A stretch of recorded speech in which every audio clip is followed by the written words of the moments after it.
మూడు బారిన జీవితాలను చిగురింపజేసి మారా అనుభవాన్ని మధురంగా మార్చగలవాడు. చేదైన అనుభవాల్లో కూడా నడిచింది పిచ్చి తల్లి. దీనత్వాన్ని నేర్పాడు దేవుడు, ఒంటరిగా బతకటం నేర్పాడు. ఎవ్వరూ ఆదరించేవాళ్ళు లేకపోయినా తన గోడు దేవునికే చెప్పుకొని దేవుని బట్టి బతికేటట్లు ఎస్తేరుని బాల్యం నుంచి చెక్కుకుంటూ వచ్చాడు. ఎందుకు తెలుసా? రాబోతున్న దేవుని ప్రజల పెద్ద ప్రమాదాన్ని ఈ ఆడపిల్లే అడ్డుకోవాలి.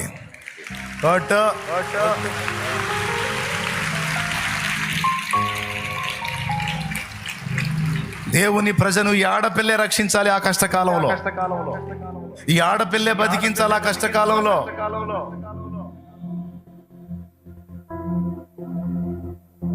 అందుకోసం ఎన్ని నేర్పుకొచ్చాడు చూడు పాపం ఎస్తేరుకి.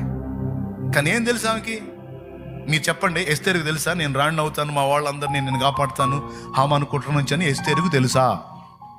మరి తన కష్టాల ప్రయాణం అంతటిని చూసుకుంటున్నప్పుడు తను ఏమనుకొని ఉండొచ్చు? ఎంత ఏడ్చుకొని ఉండొచ్చు? నాకెందుకు ఇలాంటి పరిస్థితి అనుమతించామని ఎంత మూలిగి ఉండొచ్చు, ఎంత కుమిలిపోయి ఉండొచ్చు, ఎంత అంగలార్చి ఉండొచ్చు. ఆ ఆడపిల్ల గుండె ఎంత నలిగి ఉండొచ్చు. తనకు తెలియదు దేవుడు స్పెషల్గా ఆమెను చెక్కుతున్నాడని. తనకు తెలియదు దేవుడు ప్రత్యేకంగా ఆ పాత్రను ఒక అద్భుతమైన విలువైన పాత్రగా దేవుడు చెక్కటానికి మొదలు పెట్టాడని ఆమెకు తెలియదు. ఆ గాయాలను బట్టి బాధపడి ఉండొచ్చు. కానీ ఆశ్చర్యంగా దేవుని మీద ఆధారపడి బ్రతకటం, ఇతరుల ఎడల దీనంగా బ్రతకటం నేర్చుకుంది. ఇదే దీనత్వం అక్కడ రాణి సెలక్షన్లో ఉపయోగపడింది. అహస్వేరోషు ముందుకు వెళ్ళేటువంటి ఆడపిల్లలు రాణి హోదాకి ఎవరు సెట్ అవుతారో నేను ఎంపిక చేసుకుంటా, నేను ఏ ఆడపిల్లని చూపిస్తానో ఆమె నా రాణి అంటే ఈ రాణి ఎంపికకి చాలా మంది రాజకుమార్తెలు వెళ్ళారు. అహస్వేరోషు రాజు అంటే పెద్ద విషయం అది. 127 సంస్థానాల మీద రాజు, ఒక చక్రవర్తి స్థాయి వ్యక్తి.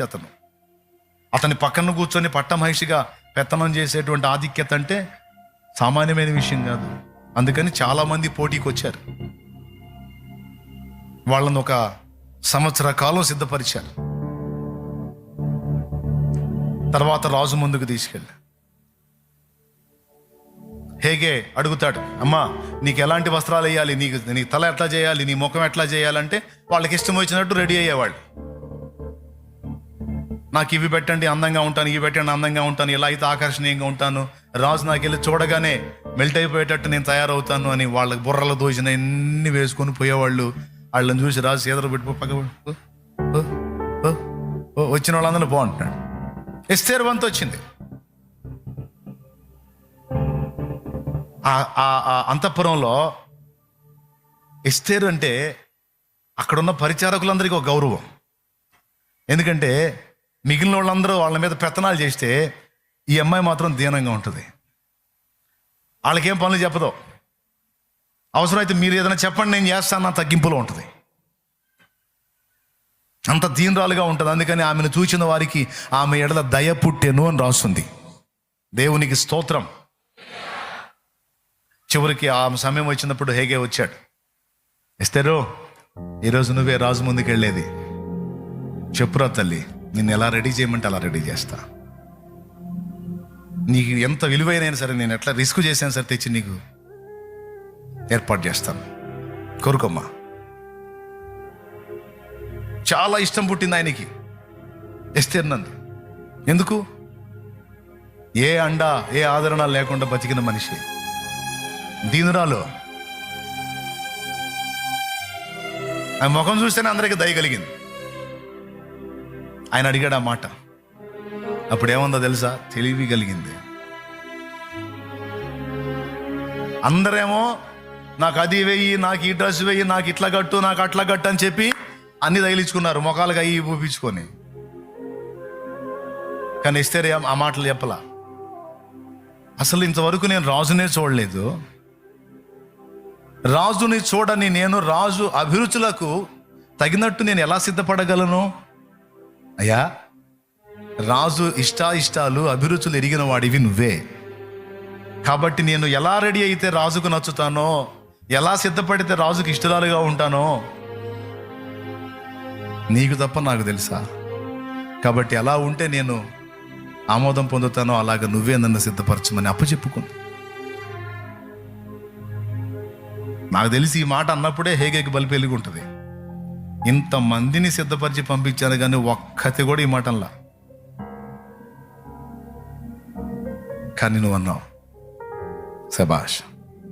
నువ్వు నీ సొంత తెలివి మీద, సొంత జ్ఞానం మీద, సొంత శక్తి మీద, సొంత ఐడియాలజీ మీద ఆధారపడకుండా పరిశుద్ధాత్మకు ఎప్పుడైతే నన్ను నేను అప్పగించుకుంటామో ఆయన చెక్కుతాడు మనల్ని సరైన రీతిలో. ప్రభు అయిన యేసుకు నచ్చే విధంగా ఆయన మనల్ని సిద్ధపరుస్తాడు. హేగేకి తెలుసుగా అహష్వేరోషుకి ఏమి నచ్చిద్దో, ఎందుకంటే సంవత్సరాలుగా ఆయన దగ్గర ఉన్నాడుగా. ఖచ్చితంగా ఆయనకి నచ్చేటువంటి వస్త్రాలు కట్టాడు, సింపుల్గా రెడీ చేశాడు. ఆయనకి ఓవర్ యాక్షన్ నచ్చదమ్మా, చాలా సింపుల్గా ఉంటే నచ్చిద్ది, అట్లనే చేయి. అహష్వేరోషుకి ఏమేమి నచ్చుతాయో హేగేకి తెలుసు. హేగే మొత్తాన్ని ఆమెకి రెడీ చేసి సింపుల్గా పంపించాడు. ఎస్తేర్ వెళ్ళి నిలబడింది, చూసి ఆశ్చర్యపోయాడు రాజు. ఈమె నన్ను చూడటమే ఇప్పుడు, కానీ నా యొద్దకు రాక మునిపే నా ఇష్టాలు తెలుసుకొని నా అభిరుచులను పసిగట్టి వాటికి అనుగుణ్యంగా తను తాను సిద్ధపరచుకొని వచ్చింది. ఇది కదా భార్య మనస్సు ఎరుగుట అంటే, భార్య భర్త మనస్సు ఎరుగుట అంటే ఇది కదా. నాకు భార్య కాక మునిపే నా మనసును తెలుసుకున్న ఈమె కదా నాకు భార్య కాదగినది. రైట్ అని ఇంకా మొత్తం అందరినీ క్యాన్సిల్. ఇదిగో నా భార్య నాకు దొరికినది, ఎస్తేరే నా భార్య. హదస్సా అయిపోయి ఒక దెబ్బతో రాణి అయిపోయింది. అహంకారులను ఎదిరించి దీనులకు కృప చూపే దేవుడు నా దేవుడు. దేవునికి మహిమ కలుగును గాక. హల్లెలూయా. కృప చూపే దేవుడు. తర్వాత రాణి అయిన తర్వాత హామాను కుట్రని ఎంత బాగా విచ్ఛిన్నం చేసి రాజు ఆజ్ఞ బయలుదేరిన తర్వాత రద్దు కాదు, అలాంటి స్థితిలో కూడా ఆ ఆజ్ఞను తిరగరాసి నాశనం చేయాలనుకున్న శత్రువుల వినాశనాన్ని జరిగించి తన ప్రజలను కాపాడుకున్నది ఎస్తేరు. ఇంత పెద్ద పని ఆమెకుందన్న సంగతి, ఇంత పెద్ద ప్రణాళిక తన ఎడల ఉందన్న సంగతి మొర్దెకైకి తెలుసా? ఎస్తేరుకు తెలుసా? కొన్ని ఇశ్రాయేలు సర్వ సమాజంలో ఎవరికైనా తెలుసా? ఒక్కడికి తెలుసు. నాకే ఎందుకు ఇలా, నన్నే ఎందుకు ఇలా, నా పరిస్థితులే ఎందుకు ఇలా? అందరి జీవితాలు బాగానే ఉన్నాయి, అందరి లైఫ్లు బాగానే ఉన్నాయి, అందరి కుటుంబాలు బాగానే ఉన్నాయి, అందరికి అన్నీ దక్కినాయి, మాకెందుకు ఇవి దక్కలేదు, మేమెందుకు ఇలా ఉండాల్సి వచ్చింది అని నువ్వు ప్రశ్నిస్తే నీకు సమాధానం. దేవుడు అబ్రహామును కోరుకున్నట్టు, దేవుడు ఎస్తేరును కోరుకున్నట్టు, యోసేపును కోరుకున్నట్టు, పౌలును కోరుకున్నట్టు కొన్ని పాత్రలను స్పెషల్గా కోరుకుంటాడు దేవుడు. అందుకే వాళ్ళకి కొన్ని ప్రత్యేకమైన అనుభవాల్లో నుంచి తీసుకెళ్తాడు వాళ్ళని. నాకే ఎందుకు కాదు, ఇన్ని నాకే ఇచ్చావంటే ఈ ధన్యత నాకే ఇచ్చినందుకు నీకు స్తోత్రం ప్రభువా అనుకో. నాకున్న బాధలు ఎవరికీ లేవని నువ్వు అనుకునే పని అయితే నీకున్న ధన్యత కూడా ఎవరికి లేదని దేవుణ్ణి స్తుతించు. ఎందుకంటే ఆయన స్పెషల్గా నీ మీద వర్క్ చేస్తున్నాడు. ఇప్పుడు నీకు అర్థం కాదు, ప్రస్తుతం సమస్యను ఫేస్ చేసేటప్పుడు నీకు అర్థం కాదు, ఫైనల్లో నీకు క్లారిటీ వస్తుంది ప్రతి విషయంలో. ఆమేన్ తమ్ముడు, ఫైనల్లో చాలా స్పష్టత వస్తుంది నీకు. ప్రస్తుతానికి దీన మనస్కుడివై, దీన మనస్కురాలివై ఆ బలీయమైన చేతి కింద, ఆ నీతి సూర్యుని చేతి కింద దీన మనస్కుడివై, దీన మనస్కురాలివై నిన్ను నువ్వు తగ్గించుకొని అప్పచెప్పుకో. తర్వాత చూద్దువు కానీ. వెళ్ళమన్నప్పుడు వెళ్ళు, ఉండమన్నప్పుడు ఉండు. నిన్ను ముందుకు నడిపించినా దానికి ఒక ప్రణాళిక ఉంది, నిన్ను ఉన్న చోట నిలబెట్టినా ఒక ప్రణాళిక ఉంది. సమస్తమును నెరవేర్చగల దేవుని వైపు నీ దృష్టి నిలుపు. పట్టుదల నీది కాదు, గుర్తు రాసుకో ఈ మాట. పట్టుదల నీది కాదు. నిన్ను ఒక అద్భుతమైనటువంటి ఆణిముత్యంగా తీర్చిదిద్దాలన్న పని, పట్టుదల దేవుడు పట్టాడు. ఆయన అన్నది నెరవేర్చింది నాకు వదలడు. ఆమేన్ చెప్పు, ఆమేన్ చెప్పు, ఆమేన్. పట్టుదల మన అయితే అయిపోయింది ఎప్పుడు, కానీ పట్టుదల మనే కాదు, ఆయన పట్టాడు పట్టు. మొదటి విడత పట్టిన పట్టుకు కొంతవరకు పని జరిగింది. ఇప్పుడు మనం దర్శనం మర్చిపోతాం, మన వాగ్దానాలు మర్చిపోతాం. దారుణం. సంవత్సరం కూడా పూర్తిగా అయిపోయింది, మర్చిపోయారు అందరూ. కానీ ఆయన నీకు ఇచ్చిన ప్రామిసులు మొత్తం గుర్తుపెట్టుకుంటాడు. తగిన కాలంలో ఒకటొకటి మొత్తం నెరవేరుస్తాడు. తండ్రి, నా మిగిలిన సహోదరులకి తండ్రి నుంచి ఎడబాటు లేదు. నా తండ్రితో కలిసి బ్రతికే ధన్యత వాళ్ళకు దొరికింది. నా తండ్రితో కలిసి భోంచేసే భాగ్యం వాళ్ళకి దొరికింది. 17 ఏళ్ల వయసు నాది. ఎందుకు నా తండ్రి నుంచి నన్ను వేరు చేశావు దేవా? నా పితరుడైన అబ్రహాము దేవా, నా పితరుడైన ఇస్సాకు దేవా, నా తండ్రి ఇశ్రాయేలు దేవా, యాకోబు దేవా, వాళ్ళందరూ దొరలాగుంటే నన్నెందుకు బానిసగా అప్పచెప్పావయ్యా?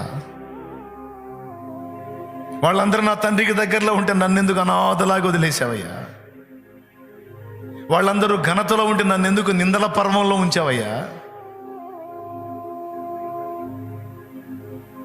వాళ్ళందరికీ ఉన్నాయా ఈ కష్టాలు? యోసేపుకున్న కష్టాలు వాళ్ళకు ఉన్నాయా? యోసేపుకున్న నిందలు వాళ్ళకు ఉన్నాయా? యోసేపుకున్న బాధలు వాళ్ళకు ఉన్నాయా? లేవు. తండ్రి ఎడబాటు లేదు, కానీ యోసేపుకు తండ్రి ఎడబాటు. బానిస బతుకులు లేవు, కానీ యోసేపుకు బానిస బతుకు. జైలు జీవితాలు వాళ్ళకి లేవు, కానీ యోసేపుకు జైలు జీవితం. చెయ్యని నేరానికి నిందలు మోసిన పరిస్థితి వాళ్ళకి లేదు, కానీ యోసేపుకు నిందలు. వాళ్ళందరికంటే నేనే ఎక్కువ చెడ్డవాడినా? నాకు ఈ శిక్షలు న్యాయమేనా? ఏమో, ఆయన హృదయంలో ఎంత నలిగాడో, ఆయన ఎంత ఏడ్చుకున్నాడో. కానీ దేవుని సమాధానం ఏంటి? యోసేపుకు తెలుసా యోసేపు ఐగుప్తుని ఏలేవాడవుతాడని? యోసేపుకు తెలుసా యోసేపు తన కుటుంబానికి అన్నదాత అవుతాడని? యోసేపుకు తెలుసా ఐగుప్తు చుట్టుపట్ల ఉన్న ప్రాంతాలకి లక్షలాది మందికి కడుపు నింపేవాడు అవుతాడని? యోసేపుకు తెలుసా? యోసేపు బ్రైట్ ఫ్యూచరు ఆయనకి తెలుసు. పడుతున్న కష్టాలే చూస్తున్నారు, కానీ ఈ కష్టాల వెనకున్న గొప్ప ఆధిక్యత, రాబోతున్న ఆశీర్వాదకరమైన జీవితాన్ని వాళ్ళు ఎవరూ చూడలేదు. ఎస్తేరు చూడలేదు, అబ్రహాం చూడలేదు, యోసేపు చూడలేదు, నా బతుకు నేను కూడా చూడలేదు. నేను చాలా ఏడ్చుకున్నా నా పరిస్థితులను బట్టి.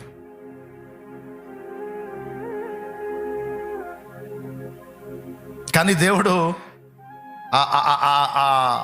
ఆ వేదనల పర్వమంతా ముగించి దేవుడు తన కార్యాన్ని మొదలుపెట్టినప్పుడు ఇప్పుడు ప్రతిదినం ఒక ఆశ్చర్యమే. నాకు ప్రతిదినం ఒక ఆశ్చర్యమే.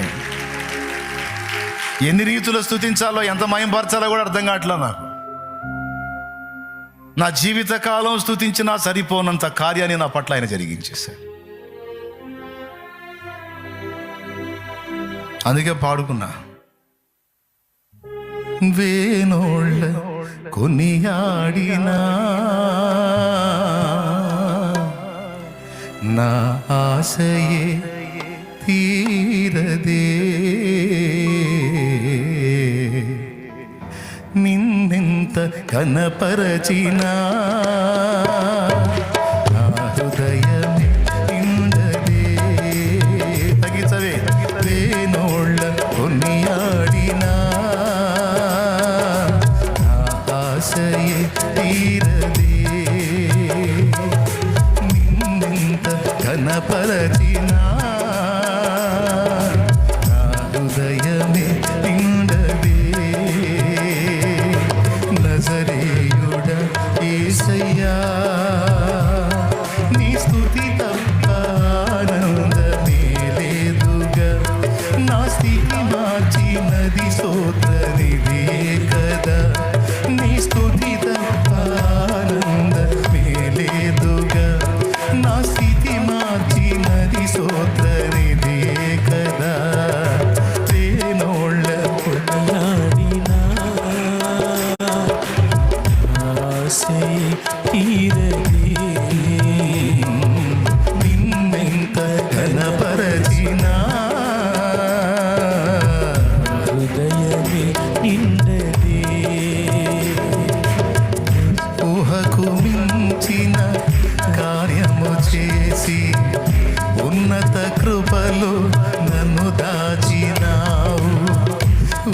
ఊహకు మించిన కార్యము చేసి ఉన్నత కృపలో నన్ను దాచినావు. గమ్యమే తెలియని ఈ పయనములో, గమ్యమే తెలియని ఈ పయనములో నా గురి నీవై నిలిచావు. సర్వోన్నతుడా నీ సముఖములో, సర్వోన్నతుడా నీ సముఖములో నన్ను నాటి ఎదిగేటి కృపనిచ్చినావు. హల్లెలూయా. యేసయ్యా కురిపించావు నీ చూపులు వెన్నెల, పలికించావు నీ ప్రేమ రాగాలిల. కురిపించావు నీ చూపులు వెన్నెల, పలికించావు నీ ప్రేమ రాగాలిలా. వేణుల కొనియాడినా ఆశయే తీరదే, నిన్నెంత గణపరచినా హృదయమే నిందదే. దేవునికి మహిమ. మన ఎడల దేవునికి ఉన్న సంకల్పం ఆయనకే తెలుసు. విశ్వాసంతో నడవటం అంటే అదే. ముందుకు పద అంటాడు ఆయన. ఎందుకు ప్రభా పెద్ద నుయ్యి కనపడుతుంటే పద అంట. నుయ్యి ప్రభా పద, ఎగిటమే అడుగు. అది నుయ్యి అయిద్దో గొయ్యి అయిద్దో లేకపోతే చక్కని తారు రోడ్డు అయిద్దో ఆయన చూసుకుంటాడు. నీకెందుకు పద అన్నప్పుడు వెళ్ళటమే నీ పని.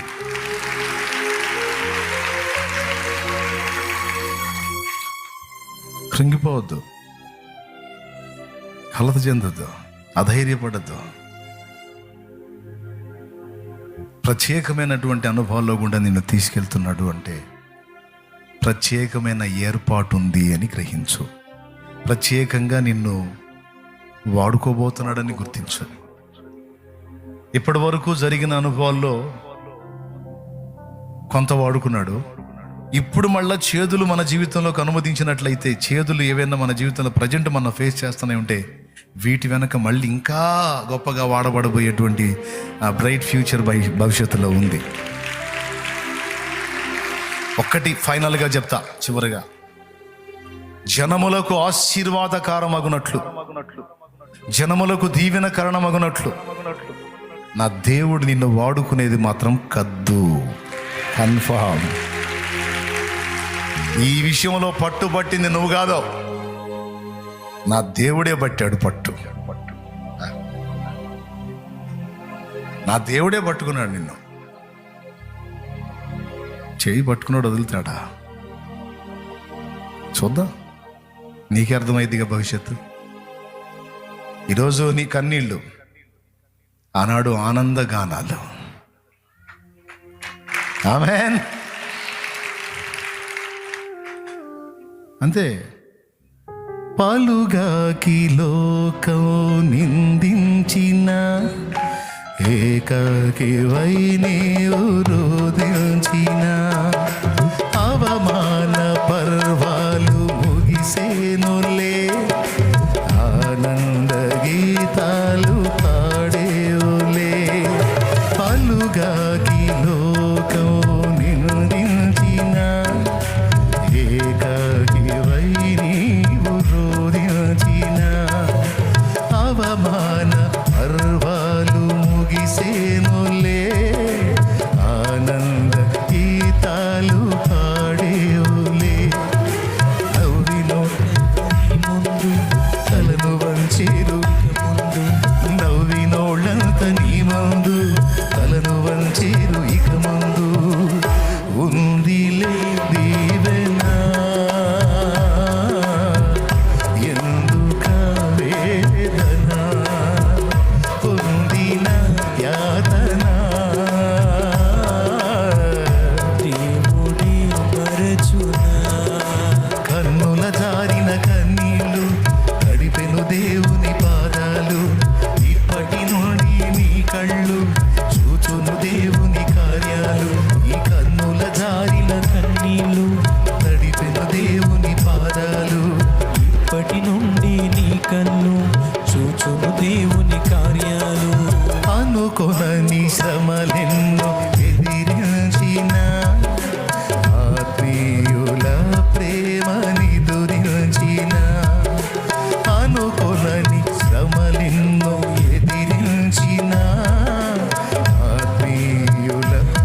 మహిమ.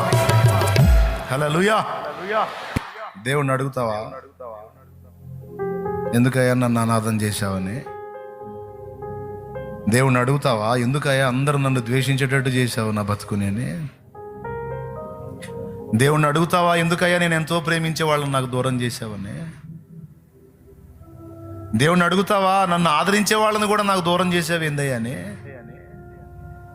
దేవుణ్ణి అడుగుతావా, ఏందయ్యా నన్ను ఊహించని శ్రమల కొలువులోకి నెట్టావని? అడుగుతావా?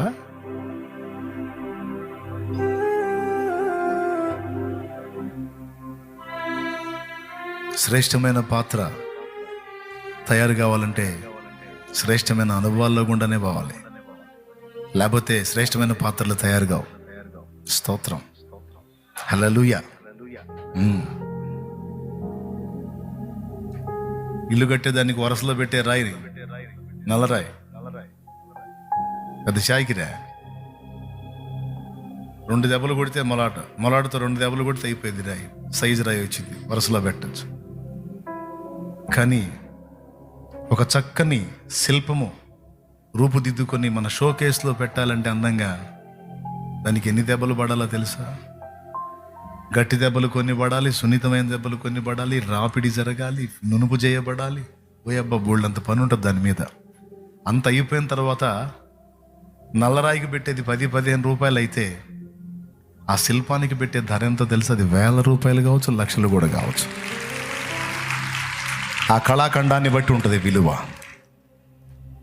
అలాగే నా తండ్రి మనల్ని చెక్కబోనుకున్నాడు, అనేకులకు ఆకర్షణీయమైనటువంటి పాత్రలుగా మనల్ని చేయాలనుకున్నాడు.